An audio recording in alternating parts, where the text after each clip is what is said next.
Hello legends, it's Guan here. Good to see all of you here today. Thanks for tuning in for today's video. Now, Evergrande or Evergrande is possibly the scariest thing right now, and everybody is talking as if it could be the Lehman level trouble. And this is possibly the reason why our portfolios have seen some red color. Jokes aside, in this video, I'll briefly cover what Evergrande is, how it got into deep trouble, how this will impact us, and finally what we investors need to do. Let's begin. So, what is Evergrande? Evergrande, the second largest property developer in China, founded by Hui Ka-yen in 1996. Basically, they own more than 1,300 projects in more than 280 cities in China. That's not all. Evergrande is not just a property developer. It also has business in electric vehicles, wealth management, mineral water, and football club, especially the Guangzhou Football Club, which is one of China's largest football clubs. What a messy company. Even messier than our hair after waking up. It's a big, messy company that its total assets account for 2% of China's GDP. That's a huge ton of valuable assets a company is holding. You know what's more valuable? Clicking the like, sub, and the bell is more valuable for you, legend. I'll release a new video every Friday.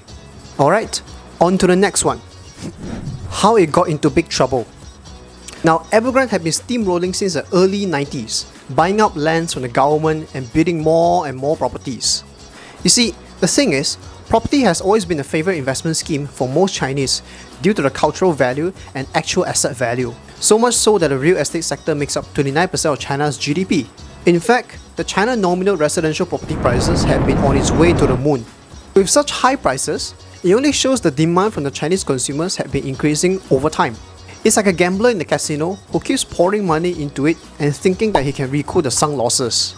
Now, we all have heard the stories of China's ghost cities and properties where they simply build too many, too fast, and not enough people can immediately move in. But everyone simply wanted to keep making profits, but there's not enough people to immediately buy and move in. So what did Evergrande do? Yep, Evergrande continued to borrow more money to build more properties. And the domino effect explodes during COVID pandemic. As a result, Evergrande currently has more than $300 billion in debt. For context, Apple has around $194 billion of cash, which means Evergrande owes more than they own. The game plan at Evergrande is to continue paying the low interest, whereas using customers' deposit to fund for new property projects. But all of a sudden, China told the bankers not to expect interest payments that are due next week. That's not all. Evergrande also reported to pay their wealth management clients with properties. That's like, you work for your boss, but only getting paid by the meals he provides. Are we going back to barter trading, anyone? So this whole bubble just got exploded due to the introduction of the trade red line rule in August 2020, where property developers must have liability asset ratio of less than 70%, net gearing ratio of less than 100%, and cash to short-term debt ratio of more than 1x. This is the CCP government basically saying to the property developers, you all better stop playing with fire now, or else I'll kill all of you again. That's not all. Evergrande also asked its employees to lend them cash, or else no bonus. I don't know about you, but if your boss asks you to lend him money, it's definitely a sign to pack up and run.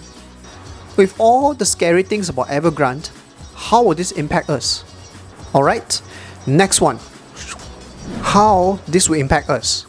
The first possible impact would be that Evergrande declares bankruptcy, where the bankers and lenders and home buyers will be left with nothing, just like a snap from Thanos. The second possible impact would be that restructuring plan takes place, where a portion of Evergrande's assets get absorbed by other developers and China's state-owned enterprises.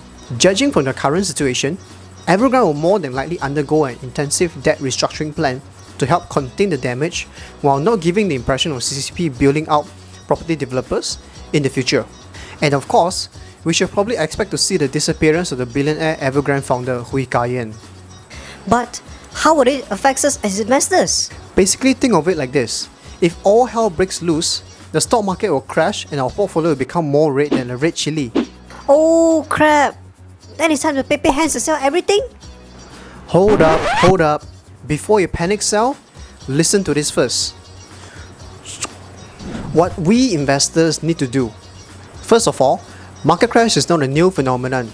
It's been happening since the establishment of the first stock market in the Netherlands. In fact, Morningstar report also shows that the amount of losses from market crashes since 1870 is more than our money in the bank account. True story. So in this scenario, given that I personally don't have any investment in the Chinese financial sector or Chinese property sector, I wouldn't need to react. Just sit tight and wait. As Charlie Munger famously said, investing is to find good companies and then sit on it.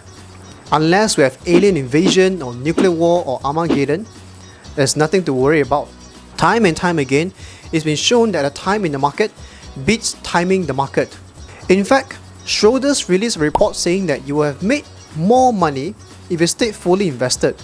Another report from Merrill Edge says that if you miss the 10 top market performing months in the 1991 to 2020 period, you could have made an additional $11,000 in investment return. So, if you time the market wrongly, then you will make less money and become sad for the rest of your life. Alright, on to the next one. My final thoughts. All in all, if your investment thesis remains intact, just hold it out. There's not much to do here.